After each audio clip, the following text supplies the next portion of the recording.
विद्यार्थी मित्रांनो, आज आपण पैसा आणि पैशाचे प्रकार हा भाग पाहणार आहोत. पैशाचे प्रकार किंवा पैशाची उत्क्रांती कशी झाली या बाबीचा आज आपण तासाला विचार करणार आहे. पाठीमागच्या तासाला वस्तू विनिमयामध्ये कोणकोणत्या अडचणी निर्माण होत होत्या त्या अडचणी आपण विचारात घेतल्या आणि या वस्तू विनिमयामध्ये अनेक अडचणी निर्माण होत होत्या. यातूनच मार्ग निघाला आणि पैशाचा उगम झाला आणि पैशाचा शोध लागला. आता पैशाचे जे टप्पे आहेत त्यामध्ये पशु पैसा, वस्तू पैसा, धातू पैसा, धातूची नाणी, कागदी पैसा, पत पैसा, प्लॅस्टिक पैसा आणि इलेक्ट्रॉनिक पैसा असे पैशाचे प्रकार किंवा पैशाच्या उत्क्रांतीचे टप्पे त्या ठिकाणी आहेत. आता पैशाच्या प्रकारामध्ये पहिला प्रकार आहे पशु पैसा. इतिहास पूर्व काळात देवाणघेवाणीचे माध्यम म्हणून पशु पैसा वापरला जात होता. गाई, शेळ्या, मेंढ्या, म्हैस हा पशु पैसा म्हणून वापरला जात होता. परंतु पशु पैसा म्हणून वापरताना विभाजनाच्या बाबतीमध्ये फार मोठी अडचण निर्माण होत होती आणि या विभाजनाच्या अडचणीमुळे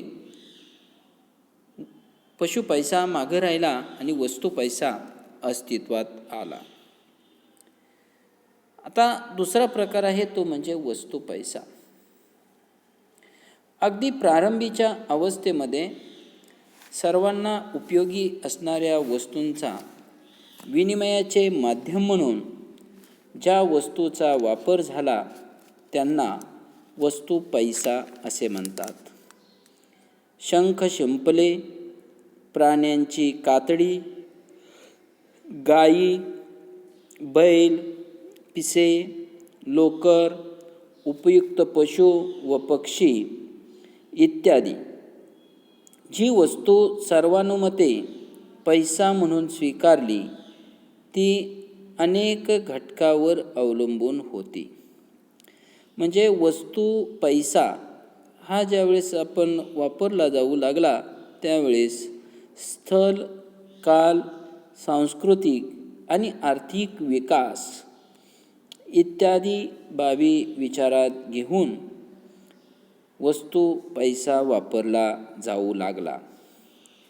थंड प्रदेशात वस्तू पैसा म्हणून प्राण्याची कातडी व लोकर, शेतीप्रधान प्रदेशामध्ये गायी, बैल तसेच समुद्र किनाऱ्याजवळ राहणारे लोक शंख शिंपल्यांचा विनिमय माध्यम म्हणून वापर करत होते. मात्र वस्तू पैसा वापरणे काही कारणामुळे गैरसोयीचे होऊ लागले. जुन्या काळात ज्या वस्तू पैसा देवाणघेवाणीचे माध्यम म्हणून वापरल्या जात होत्या त्या हवामानाची स्थिती व संस्कृती यावर अवलंबून होत्या. प्राण्यांची कातडी, धान्य, शिंपले, पिसे, मीठ, दगड, दुर्मिळ वस्तू हे विनिमयाचे माध्यम म्हणून वापरले जात होते. परंतु वस्तूंचा साठा करण्याच्या अडचणीमुळे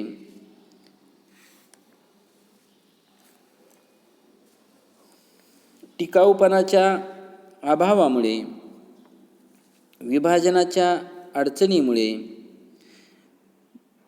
धातू पैशाचा उगम झाला. तिसरा पैशाच्या उत्क्रांतीचा टप्पा आहे तो म्हणजे धातू पैसा. धातू पैसा म्हणजे धातूपासून बनवलेली नाणी होय किंवा धातूपासून तयार केलेली नाणी होय. नाणे म्हणजे ठराविक आकाराचा धातूचा तुकडा की ज्यावर त्याची किंमत छापलेली असते.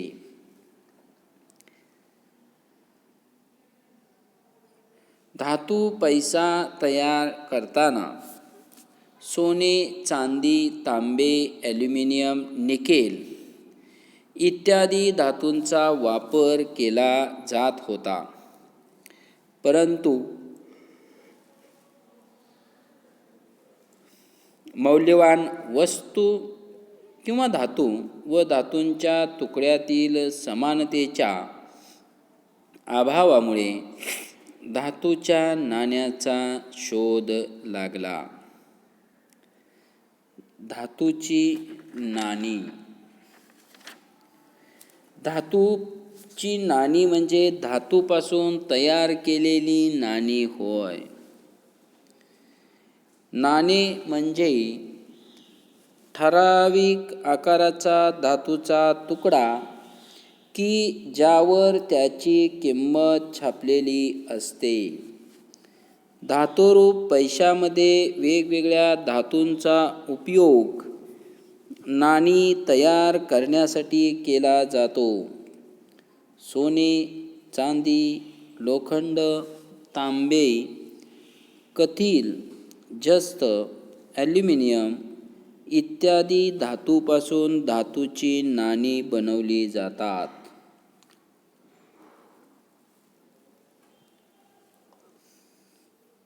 50 पैसे, 1 रुपया, 2 रुपये, 5 रुपये, 10 रुपये किमतीची सर्व नाणी धातू पैसा म्हणून ओळखली जातात.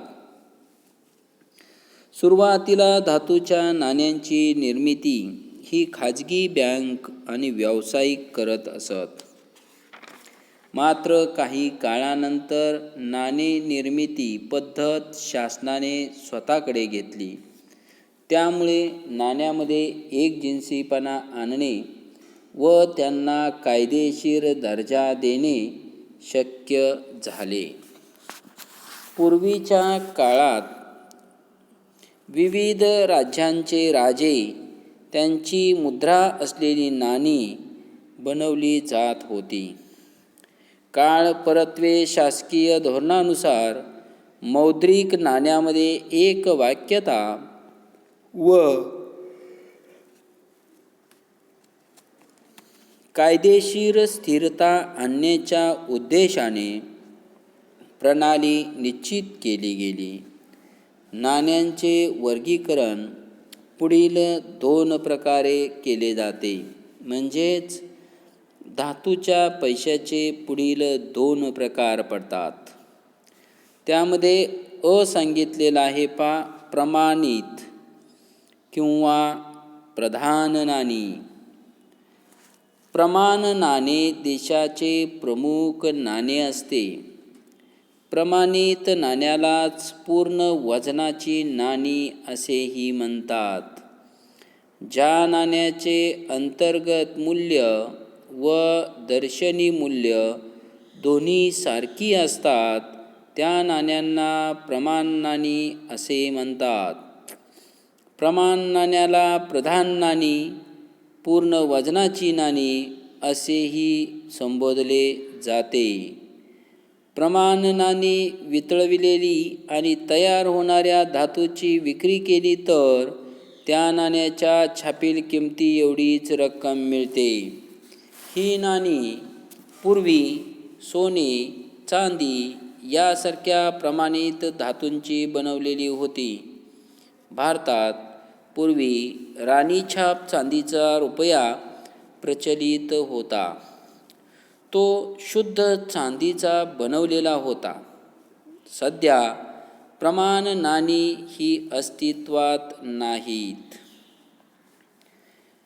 प्रमाण नाणे हे अमर्याद विधिग्राह्य चलन असते. ज्या प्रकारचा पैसा कितीही रकमेपर्यंत स्वीकारण्याचे कायदेशीर जबाबदारी धनकोवर असते. प्रमाणित नाणी म्हणजे ज्यांचे दर्शनी मूल्य व आंतरिक मूल्य सारखे असते. अधिकृत यंत्रणेद्वारे दर्शनी मूल्याचे विनिमय मूल्य निश्चित केले जाते. ही नाणी सोने, चांदी इत्यादी धातूपासून बनवलेली असतात. ब्रिटिश कालखंडात काही दिवस प्रमाणित नाणी वापरली जात होती, पण आता सध्याच्या काळात अशी नाणी अस्तित्वात नाहीत. आणि गौण नाणी किंवा लाक्षणिक नाणी. ज्या नाण्यांच्या दर्शनी किमतीपेक्षा अंतर्गत मूल्य कमी असते त्या नाण्यांना गौण नाणी असे म्हणतात. म्हणजेच आंतरिक मूल्य हे नाण्याचे जे आंतरिक मूल्य जे असतं हे मूल्य कमी असतं आणि दर्शनी मूल्य जास्त असतं. त्या नाण्यांना गौण नाणी असे म्हणतात. पैसा म्हणून असलेले त्याचे मूल्य म्हणजे दर्शनी मूल्य होय. हे या नाण्यात वापरलेल्या धातूच्या किमतीपेक्षा बरेच जास्त असते. आधुनिक काळात सोने, चांदी वगैरे धातू दुर्मिळ झाल्यामुळे त्यांचा काटकसरीने वापर करणे आवश्यक झाले आहे. म्हणून गौण नाणी जास्त प्रमाणामध्ये तयार केली जातात. लाक्षणिक नाणी म्हणजे ज्यांचे दर्शनी मूल्य हे आंतरिक मूल्यापेक्षा जास्त असते आणि अशी नाणी ॲल्युमिनियम आणि निकेल यासारख्या कमी दर्जाच्या धातूपासून बनवलेली असतात. भारताच्या चलनातील सर्व प्रकारची जी नाणी आहेत ही सर्व नाणी लाक्षणिक नाणी आहेत. लाक्षणिक नाण्यालाच गौण नाणी असेही म्हणतात. गौण नाणी ही कमी मूल्याची असल्याने तुलनेने कमी रकमेच्या व्यवहारामध्ये ती मोठ्या प्रमाणात वापरली जातात. गौण नाण्याच्या वहनीतेच्या अडचणीमुळे कागदी पैसा अस्तित्वात आला. जरी गौण नाणी तयार केली गेली असली सुरुवातीच्या काळात, तरी वहनीतेच्या बाबतीमध्ये खूप मोठी अडचण निर्माण होत होती. एका ठिकाणाहून दुसऱ्या ठिकाणी अशी नाणी वाहून नेणं अडचणीचं ठरत होतं. मोठमोठे व्यवहार करण्यासाठी अशी नाणी, गौण नाणी वापरणं योग्य नव्हतं आणि अशा अनेक अडचणीमुळे कागदी पैसा अस्तित्वात आला. आता पुढचा प्रकार आहे तो म्हणजे कागदी पैसा.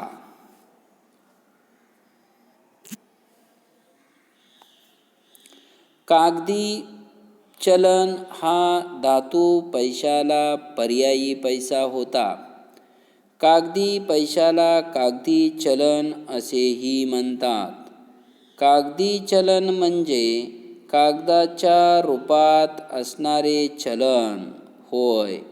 कागदी चलनालाच आपण नोटा असेही म्हणतो. लोक नाण्यापेक्षा कागदी नोटा वापरणे अधिक पसंत करतात. कागदी पैसा हा धातूच्या पैशाला पर्याय म्हणून ओळखला जातो. भारतात नोटा चलनात आणण्याचा एकाधिकार हा मध्यवर्ती बँकेकडे असते. भारत सरकार व मध्यवर्ती बँकेकडून अंमलात आणलेल्या कागदी चलनाचा समावेश कागदी पैशात होतो. धातूच्या नाण्याचा उपयोग फक्त किरकोळ देणी देण्यासाठी होतो. सर्व मोठे व्यवहार कागदी नोटांच्या देवाणघेवाणीने पूर्ण केले जातात. 1 रुपया, 2 रुपये, 5 रुपये, 10 रुपये, 20 रुपये, 50 रुपये, 100 रुपये, 200 रुपये, 500 रुपये आणि 2000 रुपये किमतीच्या सर्व नोटांचा समावेश कागदी चलनात होतो.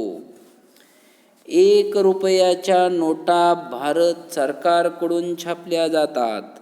उरलेल्या 2 रुपये किमतीपासून ते 2000 रुपये किमतीपर्यंतच्या सर्व चलनी नोटा छापण्याचं काम देशाच्या मध्यवर्ती बँकेकडे सोपवलं जातं. धातूच्या त्या चलनी नोटावरती रिझर्व्ह बँक ऑफ इंडिया यामार्फत चलनी नोटा छापल्या जातात व त्या नोटावर रिझर्व्ह बँकेच्या गव्हर्नरची सही असते. धातूच्या नाण्यापेक्षा कागदी नोटा वजनाने या हलक्या असतात. त्यामुळे कागदी नोटा सुलभतेने एका ठिकाणाहून दुसऱ्या ठिकाणी नेणे सोयीस्कर ठरते. साठवून ठेवण्यासाठी कमी जागा लागते. म्हणजेच कागदी चलन साठवून ठेवण्यासाठी धातूच्या नाण्या एवढी जागा लागत नाही. कागदी पैसा तयार करण्यासाठी खूपच कमी खर्च येतो व चलन निर्मितीच्या खर्चात बचत होते. धातूच्या किमतीपेक्षा कागदाची किंमत बरीचशी कमी असते व छपाईसाठीही बराच कमी खर्च येतो आणि महत्त्वाचे म्हणजे कागदी नोटा अत्यंत लहान वजनात आणि आकारात कितीही मोठे मूल्य सामावून घेऊ शकतात. त्यामुळे मोठ्या व्यवहाराकरिता त्या जवळ बाळगणे सोयीस्कर असते. म्हणून कागदी पैसा जास्त लोकप्रिय झाला आहे.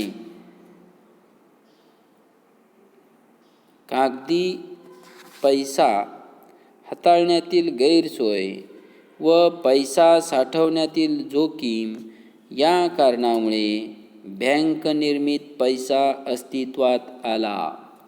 म्हणून पुढचा उत्क्रांतीचा टप्पा आहे बँक निर्मित पैसा. बँक निर्मित पैशालाच बँक मनी किंवा क्रेडिट मनी असेही संबोधतात. व्यापारी बँका जो पैसा निर्माण करतात त्याला पतपैसा असे म्हणतात. पतपैसा म्हणजेच बँक पैसा होय. बँका लोकांकडून ठेवलेल्या ठेवीच्या आधारे पतपैसा निर्माण करतात. त्याचा वापर पतपैसा निर्मितीसाठी केला जातो. हा पैसा केव्हाही काढता येतो किंवा ज्याचे दुसऱ्या व्यक्तीकडे धनादेश, धनाकर्ष इत्यादींच्या साहाय्याने हस्तांतर करता येते. हा धनादेश हा पैशासारखे कार्य करतो, परंतु तो पैसा नसतो, तर ठेवी हस्तांतरित करण्याचे पतसाधन असते. पतपैसा देशाच्या आर्थिक विकासासाठी महत्त्वाची भूमिका पार पाडतो. आधुनिक अर्थव्यवस्था ही पतपैशावर आधारित असलेली अर्थव्यवस्था आहे. आधुनिक अर्थव्यवस्थेत बँका निर्मित पैशाला खूप महत्त्व आलेले आहे. ठेवीदार बँकेत खाते उघडून ठेव ठेवतो. या ठेवीदाराला बँकेच्या नियमानुसार केव्हाही पैसा काढता येतो. अनेक खरेदी विक्रीच्या व्यवहारात खरेदीदार विक्रेत्यास चेक देतो आणि व्यवहार पूर्ण करतो. चेक म्हणजे पैसा नव्हे, तर ठेवी हस्तांतरित करण्याचे पतसाधन आहे. बँक निर्मित जो पैसा असतो तो पैसा नाकारता येऊ शकतो. कागदी चलन नाकारता येऊ शकत नाही, पण पत पैसा नाकारता येऊ शकतो. धनादेश किंवा चेक जरी विधिग्राह्य पैसा नसला तरीही रोख पैशाची तो जागा घेऊ शकत असल्यामुळे त्या धनादेशास बँक निर्मित पैसा किंवा पत पैसा असे म्हणतात. चेक, ड्राफ्ट, विनिमयपत्रे, हुंड्या, बॉन्ड्स, शेअर्स, वचनपत्रे इत्यादींचा समावेश पत पैशात होतो. बँकेमध्ये ठेवी ठेवल्याच्या ज्या पावत्या असतात त्याचाही समावेश पत पैशात केला जातो.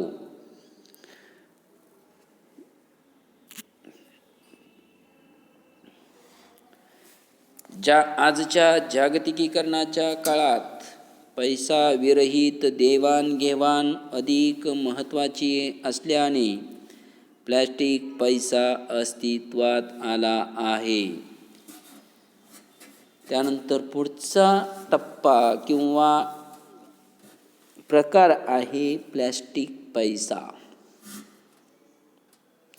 सध्या आपण क्रेडिट कार्ड, डेबिट कार्ड इत्यादी नावे आपण ऐकतो. हे जे क्रेडिट कार्ड, डेबिट कार्ड आहे यालाच प्लॅस्टिक पैसा असे म्हणतात. ज्यांच्याजवळ अशी कार्ड्स असतात ते स्वतःच्या खिशात पैसा न बाळगता विविध वस्तूंची खरेदी करू शकतात. प्लॅस्टिक पैशाच्या वापरामध्ये ग्राहकांच्या बँकेच्या खात्यातील पैसे ज्याच्याकडून वस्तूची खरेदी केली जाते त्याच्या खात्यात हस्तांतरित होतात. प्लॅस्टिक पैसा वापरणे आधुनिक तंत्रज्ञानामुळे सोपे झाले आहे. डेबिट कार्ड, क्रेडिट कार्ड्स हा प्लॅस्टिक पैसा म्हणून ओळखला जातो. नवनवीन शोधाचे पुढचे पाऊल म्हणजेच प्लॅस्टिक पैसा होय.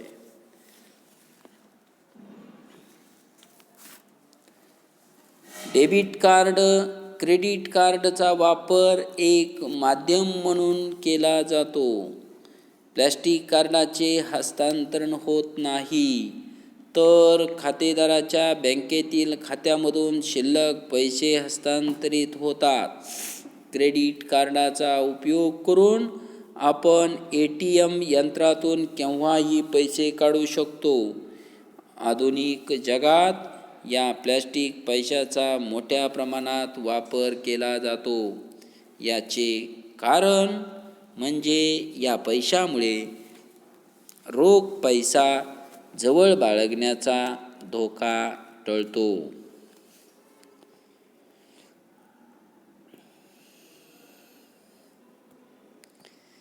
त्यानंतर पैशाच्या उत्क्रांतीचा पुढचा टप्पा आहे तो म्हणजे इलेक्ट्रॉनिक पैसा. पैसा किंवा इलेक्ट्रॉनिक पैशाला मौद्रिक मूल्य असून ते इलेक्ट्रॉनिक यंत्रणेच्या साहाय्याने हस्तांतरित केले जाते. आपण मोबाईल फोनच्या माध्यमातून एका खात्यातून दुसऱ्या खात्यामध्ये पैसे पाठवू शकतोय. त्याचबरोबर स्मार्ट कार्ड्स, संगणक इत्यादींच्या माध्यमातून आपण पैसे पाठवू शकतो. इलेक्ट्रॉनिक पैशाला मध्यवर्ती बँकेचे पाठबळ असते. इलेक्ट्रॉनिक पैसा जागतिक व्यवहारामध्ये मोठ्या प्रमाणामध्ये वापरला जातो. म्हणून इलेक्ट्रॉनिक पैशाला महत्त्व प्राप्त झालेले आहे. तर हे होते पैशाच्या उत्क्रांतीचे टप्पे. तुम्हाला माहीत हवं म्हणून दिलेला आहे पुस्तकामध्ये. तो अभ्यासक्रमामधून वगळलेला भाग आहे. त्यानंतर त्याच्याखाली दिलेला आहे पैशाचे गुणधर्म. हा सुद्धा भाग अभ्यासक्रमामधून यावर्षी वगळण्यात आलेला आहे. सार्वत्रिक स्वीकार्यता, विभाज्यता, टिकाऊपणा, सुज्ञेयता, वहनीयता एक जिन्सीपणा आणि स्थिरता हे चांगल्या पैशाचे गुणधर्म असले तरीसुद्धा हे आपल्याला परीक्षेमध्ये यावरती प्रश्न विचारला जाऊ शकत नाही, कारण तो अभ्यासक्रमामधून वगळलेला भाग आहे. त्याच्या खाली पैशाची कार्य आहेत. पैशाच्या कार्याची विभागणी 3 भागामध्ये केली जाते: प्राथमिक कार्य, दुय्यम कार्य आणि अनुषंगिक कार्य अशी विभागणी केलेली असते. प्राथमिक कार्यामध्ये 2 कार्यांचा समावेश होतो: विनिमयाचं माध्यम आणि मूल्यमापनाचं साधन. अशा 2 कार्यांचा समावेश प्राथमिक कार्यामध्ये होतो. त्यातला प्राथमिक कार्यालाच मूलभूत कार्य असेही म्हणतात. या कार्यासाठीच मूलतः पैशाचा उदय झालाय, म्हणून या कार्यालाच मूलभूत किंवा प्राथमिक कार्य असेही म्हणतात. आता पैशाची प्राथमिक कार्य 2 आहेत. त्यातलं पहिलं कार्य आहे विनिमयाचे माध्यम.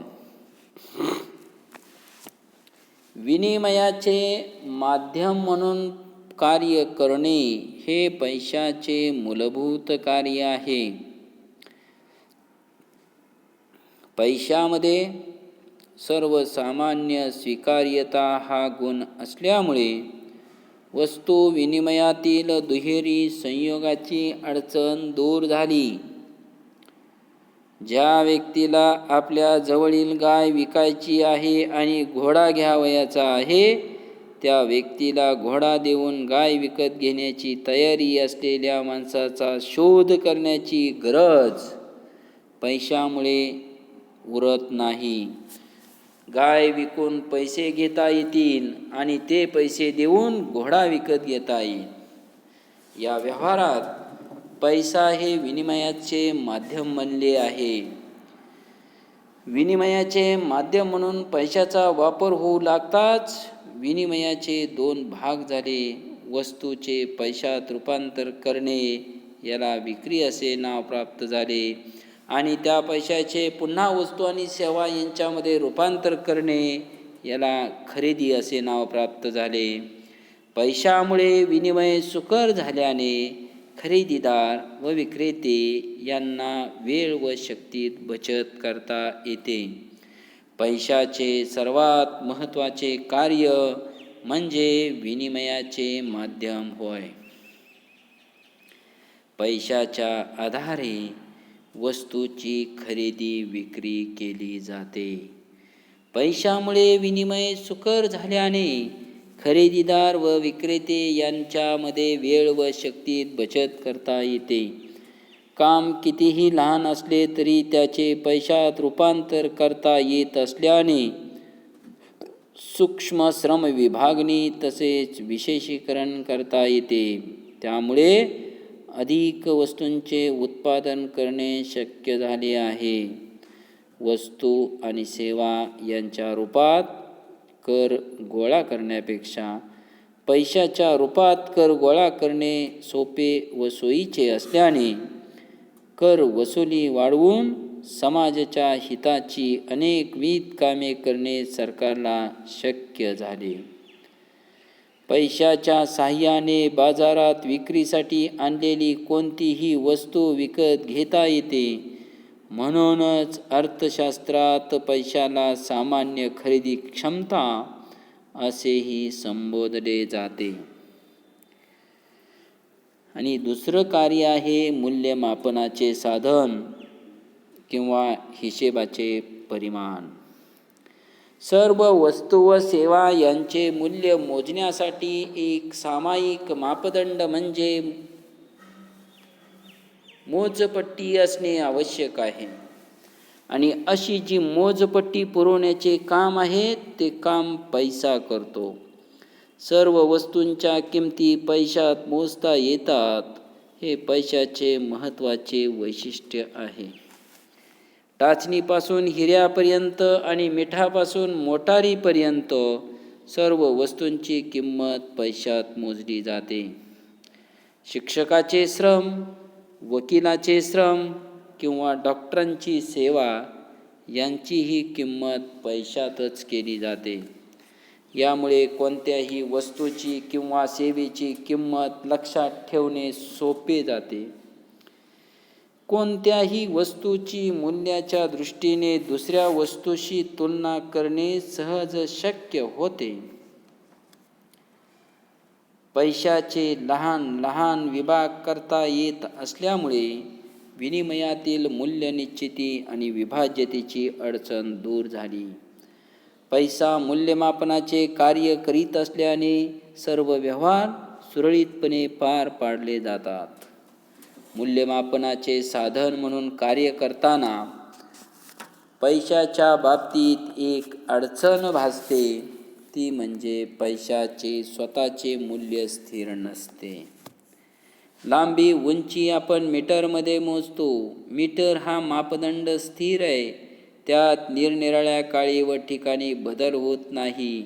मुंबईतील मीटरची लांबी सोलापूरपेक्षा जास्त असेल व ती दर महिन्याला बदलणार असेल तर अनेक घोटाळे निर्माण होतील. पैसा हे मूल्यमापनाचे साधन म्हणून स्थिर नाही. भाव वाढू लागले की पैशाचे मूल्य कमी होते.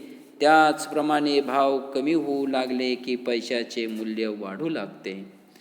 म्हणजेच ज्यावेळेस वस्तूची किंमत कमी होते त्यावेळेस पैशाचा भाव कमी होऊ लागतो.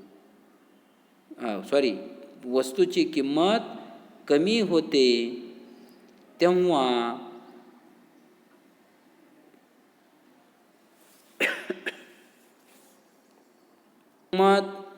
वस्तूची किंमत कमी होऊ लागली की पैशाचे मूल्य वाढते आणि वस्तूची किंमत वाढू लागली की पैशाचे मूल्य कमी होते.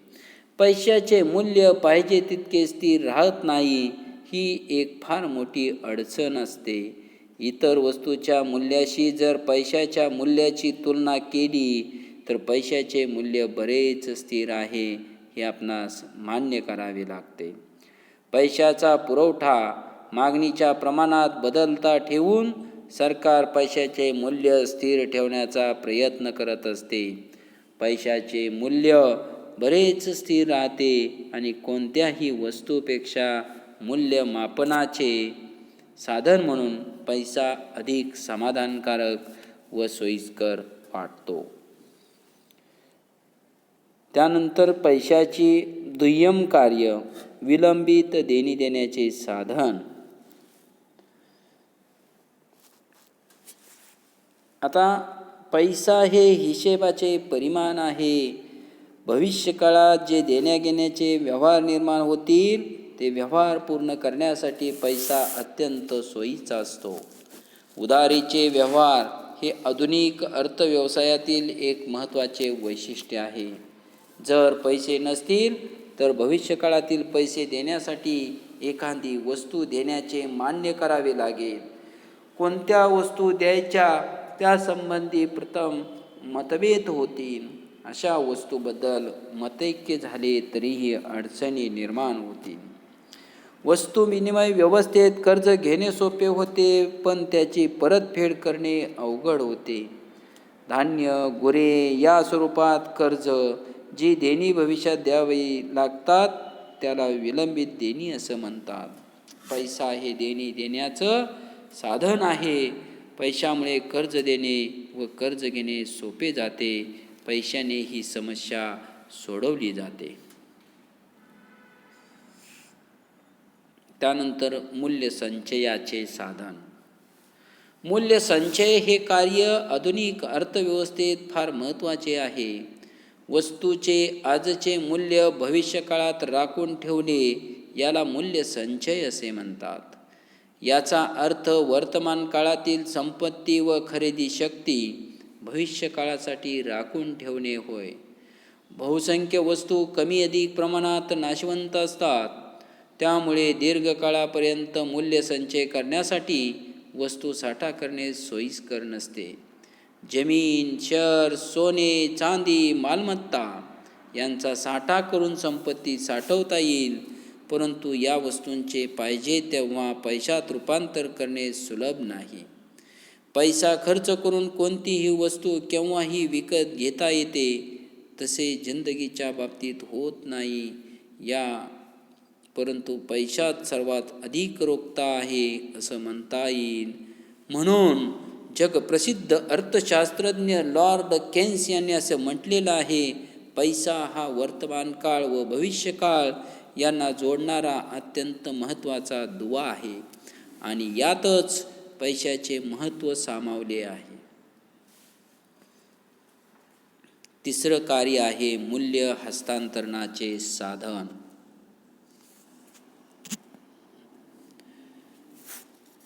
पैशामुळे मूल्याचा साठा करता येतो, तसेच मूल्यांचे हस्तांतरण करता येते. हे हस्तांतरण एका व्यक्तीकडून दुसऱ्या व्यक्तीकडे होणाऱ्या हस्तांतरणाच्या स्वरूपाचे असेल अथवा एका ठिकाणाहून दुसऱ्या ठिकाणी होणाऱ्या भौगोलिक स्थानांतरणाच्या स्वरूपाचे असेल. कर्ज देणे घेणे, एका ठिकाणचे भांडवल दुसऱ्या ठिकाणी गुंतवले जाणे इत्यादी गोष्टी या कार्यामुळे शक्य होतात. पैशाच्या या कार्यामुळे भांडवलाला गतिशीलता प्राप्त होते. एका क्षेत्रातून दुसऱ्या क्षेत्रात अथवा एका देशातून दुसऱ्या देशात भांडवल जाऊ शकते. पैशामुळे एका व्यक्तीकडून दुसऱ्या व्यक्तीकडे, एका ठिकाणाहून दुसऱ्या ठिकाणी मूल्यांचे हस्तांतर केले जाते. स्थावर मालमत्ता, इमारत, प्लॉट, दुकान, शेतजमीन इत्यादींची एका ठिकाणाहून दुसऱ्या ठिकाणी खरेदी विक्री करता येते. हे झाली पैशाची प्राथमिक आणि दुय्यम कार्य. त्यानंतर अनुषंगिक कार्य आहेत. त्यामध्ये राष्ट्रीय उत्पन्नाचे मापन व विभाजन.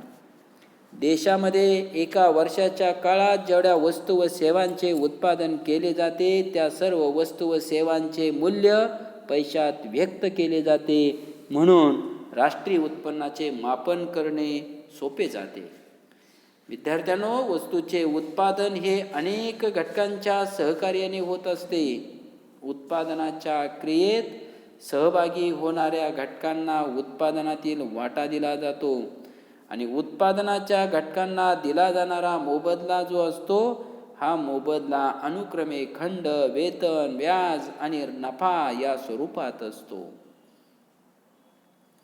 भूमीला मिळणाऱ्या मोबदल्याला खंड असे म्हणतात. भांडवलाच्या मोबदल्याला मिळणाऱ्या मोबदल्याला व्याज म्हणतात. श्रमाला मिळणाऱ्या मोबदल्याला वेतन म्हणतात आणि संयोजकाला मिळणाऱ्या मोबदल्याला नफा म्हणतात. तर राष्ट्रीय उत्पन्नाचे मापन व विभाजन पैशाच्या साहाय्याने करता येते. पत पैशाचा आधार. आधुनिक अर्थव्यवस्थेत मोठ्या प्रमाणात पत पैशाचा वापर केला जातो. पत पैसा हा विश्वासावर आधारलेला असतो. आत्ताच आपण पाहिलं, चेक असेल, ड्राफ्ट असेल, हुंड्या असेल इत्यादींचा समावेश पत पैशात होतो. कारण आपल्या खात्यात पैसे असतील तर खातेदार चेक देऊ शकतो. व्यापारी बँका रोख पैशाच्या आधारावरच पत पैशाची निर्मिती करतात. म्हणून पैसा हा पत पैशाचा आधार आहे. संपत्तीला रोखता प्रदान करणे. कोणतीही व्यक्ती आपली मालमत्ता, घर, सोने, चांदी, शेअर्स, कर्ज रोखे इत्यादी स्वरूपात बाळगू शकते. या सर्व संपत्तीबरोबरच मनुष्य रोख पैसाही स्वतःजवळ ठेवू शकतो. रोख पैसा ही द्रव संपत्ती आहे. विद्यार्थ्यांनो, पैसा कोणत्याही प्रकारच्या मालमत्तेत गुंतवून त्या मालमत्ता प्रकाराचे रोख पैशाला देता येते. उदाहरण जर आपण घ्यायचं म्हटलं तर आपण पैशाच्या मदतीने प्लॉट किंवा फ्लॅट खरेदी करून नंतर ते विकू शकतो आणि नामांकित कंपन्यांचे शेअर्स विकत घेऊ शकतो. म्हणून पैसा संपत्तीला द्रव रूप देतो किंवा रोखता प्रदान करतो असं आपल्याला म्हणता येईल. आणि शेवटचं आहे स्थूल आर्थिक चलांचे मापन. त्याला समग्रलक्षी आर्थिक चलांचे मापन करणं असंही म्हटलं जातं. पैशाच्या साहाय्याने एकूण आर्थिक चलांची मोजदाद केली जाते. उदाहरणार्थ घ्यायचं झालं तर एकूण राष्ट्रीय उत्पन्न, एकूण बचत, एकूण गुंतवणूक यांचे मापन पैशाच्या साहाय्याने केले जाते. म्हणून स्थूल आर्थिक चलांचे मापन पैशाच्या साहाय्याने केले जाते असं आपल्याला म्हणता येईल. त्यानंतर छोटीशी संकल्पना आहे विद्यार्थ्यांनो, काळा पैसा. उत्पन्नावरील कर न भरल्याने काळ्या पैशाची निर्मिती होते. हा पैसा कायदेशीर बेकायदेशीर पद्धतीने व कर चुकेगिरी करून मिळवला जातो. काळ्या पैशामुळे भ्रष्टाचार, लाच, काळा बाजार, साठवणूक इत्यादीत वाढ होते. काळ्या पैशामुळे अशा बेकायदेशीर घडामोडींना चालना मिळते. म्हणून काळा पैसा बाहेर काढण्यासाठीच माननीय पंतप्रधान नरेंद्र मोदीजींनी पूर्वी 500 रुपये किमतीच्या 1000 रुपये किमतीच्या चलनी नोटा व्यवहारातून बाद केल्या होत्या. तो काळा पैसा बाहेर काढण्यासाठीच अवलंबलेला एक मार्ग होता. तर अशा पद्धतीनं हे आपलं प्रकरण इथं संपलेलं आहे. धन्यवाद.